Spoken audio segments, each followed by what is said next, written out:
So I am standing with Linda Beutler at the Rogerson Clematis Garden, and we are in back of a beautiful sign. Tell me about these and give me some information on them. Well, for many years we have wanted interpretive signage so that everybody would know why we have put the clematis where we've put them. Right.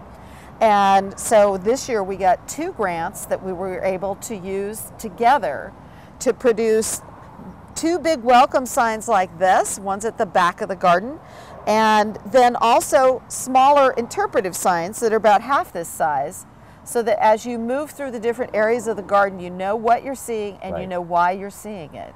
And it's great too because, you know, in fact, even your new pamphlets have the same kind of map. Yeah. Maps are fun. New brochures. Yeah, and they give you a direction, and then with the new signage, you even get more information at each place that you see them. Right. Every bed is numbered, so you can go through with the brochure and coordinate with this, and then every time you go into a new area, it tells you what beds are part of that area so that you know Exactly what you're what they- seeing yeah. and why you're seeing it. And that's really good because you have some stuff we're going to talk about for the whole collection. So let's Yeah. walk over, get to that collection, and go over that. Okay, well, what we're going to talk about is we are now a nationally accredited plant collection. Right. We're the only accredited clematis collection in North America.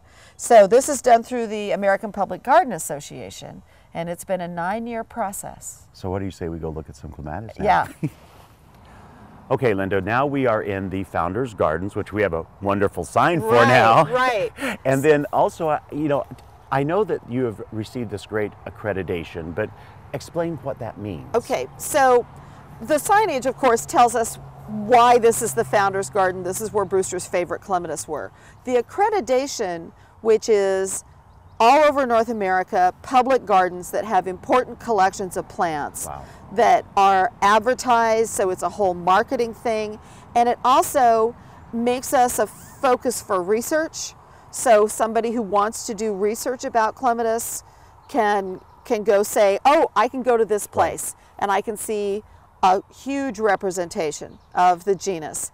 And it also means that we know exactly what we have and we know where it is. Because, and that there's a lot of responsibility now behind the scenes that has to Right. happen, not only just a beautiful garden to look at. Right, so this is me as curator maintaining the database Right. and being able to share that database with anybody who wants that information. And Linda, I would be remiss if I didn't ask about the upcoming Inviting Vines tour, because then people can see all this if they haven't Yes, before. so on the Saturday Memorial Day weekend, and this year it's the 26th, we are having our annual Inviting Vines event. And so we have 4 private gardens open in Lake Oswego and West Lynn, very close by, and then all access to the Clematis Garden all day. So we'll have docent-led tours, or people can come and get their brochure and that's walk right. through.